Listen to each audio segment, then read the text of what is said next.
What we want to be able to do now is identify what the end behavior or general shape of a function is going to be based off of if it's a growth model or decay model, if it's a positive or a negative, and then be able to describe the end behavior using our infinity statements. And horizontal asymptotes will be a part of that.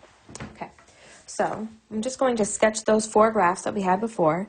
So here is our positive growth model.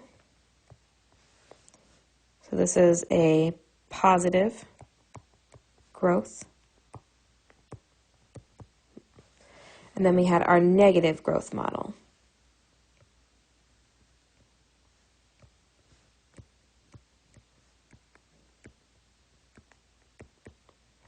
Okay, so I'm just going to focus on those 2, and then we'll switch over to the decay models afterwards. Okay, so this first graph over to the left, we want to be able to write our end behavior. So as x approaches negative infinity, where is y going? As x approaches positive infinity, where is y going? Okay, so if I look at the graph, x approaching negative infinity, that means the left-hand side. So if I take a look at that, the left-hand side, well, that's the part that's flattening out. That's approaching the horizontal asymptote.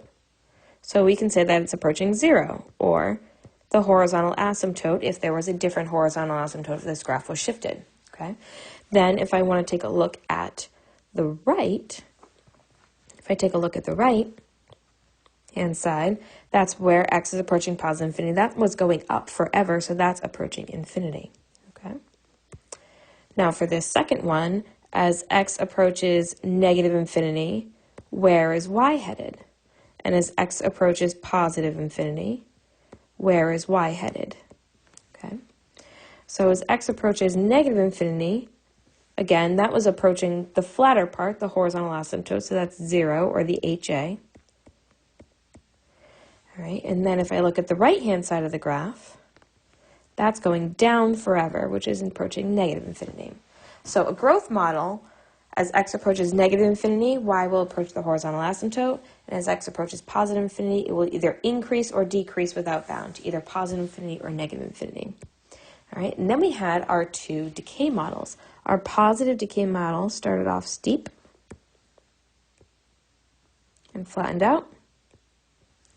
And the negative decay model, again, started off steep and flattened out. Okay, sorry, these are really rough graphs. So this is a positive decay model. And this is a negative decay model. Okay, so as x approaches negative infinity, where does y go? As x approaches positive infinity, where does y go? All right, so the left-hand side of the graph over here, that's pointing up, so it's approaching positive infinity. The right-hand side, oops, wrong color, sorry. The right-hand side is leveling off, so that's approaching 0, or whatever the horizontal asymptote is. Okay, and then for our final graph, we have as x approaches negative infinity, what does y approach? And as x approaches positive infinity, what does y approach? Okay, so the left-hand side is pointing down towards negative infinity, and the right-hand side is going towards that flatter part, the 0, or the horizontal asymptote. Okay, so the decay models on the left will be either increasing or decreasing without bound, so the negative or the positive infinity. And then the right side is the one that's approaching the horizontal asymptote, okay?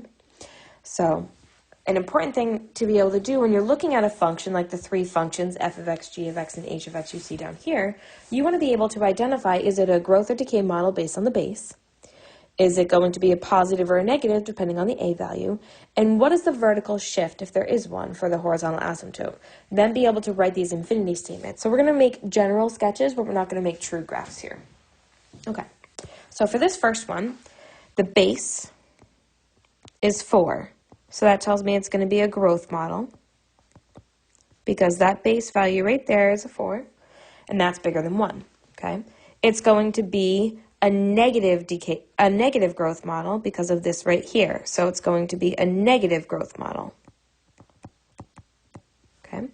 And this at the end tells me that it's going to go up 1 unit. So the HA is actually at y equals 1.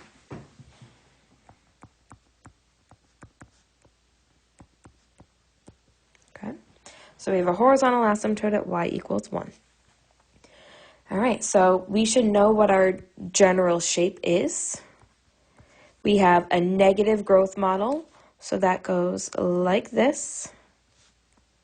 We know the HA is at y equals 1, so we should be able to write our infinity statements. So as x approaches in negative infinity, y is going to approach. Let's see if we look at the negative growth model. The left-hand side was the flat part, so it approaches the horizontal asymptote, which is at y equals 1. And then as x approaches positive infinity, y is going to approach. That was the one that was going down forever. That's going down, so that's going to be negative infinity. Okay? So we're identifying what is the base and deciding if it's growth or decay. We're looking at the A value to see if it's a positive or a negative, see if it's reflected or not. And then the addition or subtraction after the exponential piece, that's where the horizontal asymptote is. So that will replace the 0 in the infinity statements above. Okay. So for the second one, our base value right here is 5/2. So the B is 5/2, which is greater than 1. So this is, again, a growth model. Okay. Out in front, we have a 2, but that's a positive 2. So this is a positive growth model now instead. And we have a shift at the end. So we're going to have an HA at y equals -3. So when I go to draw that sketch, positive growth model goes like this. It's going to shift down 3 units, so it's going to be down a little bit further, so we can actually rethink that to be more like this if it helps. Okay. So when I go to write those statements, as x approaches negative infinity, so that's the left-hand side of the graph, that's the part that's leveling off, y will approach the horizontal asymptote at -3. And as x approaches positive infinity, y will approach positive infinity. Okay, and that's the right-hand side, and the right-hand side is going up. Okay, one more. On this third one, h of x, the base is 3/4, which is between 0 and 1, so this is going to be a decay model. Out in front, the coefficient is just a negative, so this is a negative decay model. There is nothing being added or subtracted, so that means that there is no vertical shift. So the HA has no change, so it's just the parent HA, which is y equals 0. Okay. This sketch, a negative decay model starts steep and approaches the HA. So as x approaches negative infinity, y is going down forever, so that's also negative infinity. And as x approaches positive infinity, then y is approaching the horizontal asymptote value, which in this case is 0. So that's identifying if it's a growth model or a decay model, where the horizontal asymptote is located, making a quick sketch, and writing our end behavior statements. Another thing we need to be able to do is identify, well, what's the base if it's not just a number to the x power? What if it's a number to the 2x power or a number to the negative x power? So how do we figure out the base when there's not just a plain x? Okay, so what if the exponent is not a plain x? So I'm going to write out for you what it is that we need to do. I'm just going to pause the video, write it down, and then start re-recording. Hold on one second. Okay, so what we're going to do is we're going to factor the coefficient, like a GCF, out from in front of the x, then apply that number as an exponent to the base to determine what the new base is. Okay, so we have 3 examples here. So in this first one, we've got y equals 2 times 3 to the 2x minus 5. So that 2x, what I'm really going to do is take the 2 out of that and make this y equals 2 times 3 to the second. Whoopsies. Sorry about that. 3 to the second to the x minus 5. And the reason we're allowed to do that is because we have 2 to the 3 to the second to the x. Properties of exponents say the 2 and the x could be multiplied to give us the 2x, so we're allowed to do this. Okay. So we now have y equals 2 times 3 squared is 9 to the x minus 5. So that means the real base here is a 9 instead of a 3. Okay. On the second one, we have y equals 1/4.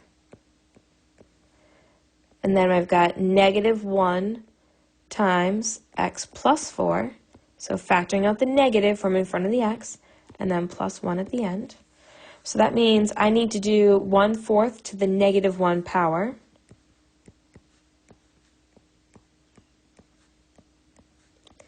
That x plus 4 will stay out there, plus 1. Okay, 1/4 to negative 1 just means do the reciprocal of 1/4. So this is y equals 4 to the x plus 4 power plus 1. So that means the base here is really a 4 instead of a 1/4. So at an initial look, it looks like it's a decay model, but this is really going to be a growth model because the base is truly 4. Okay.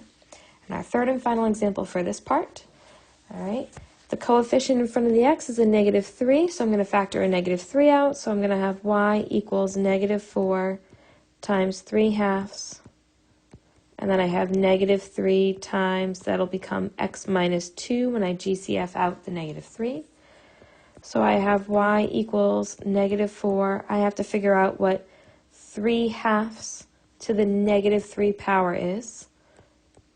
Then I have x minus 2 outside.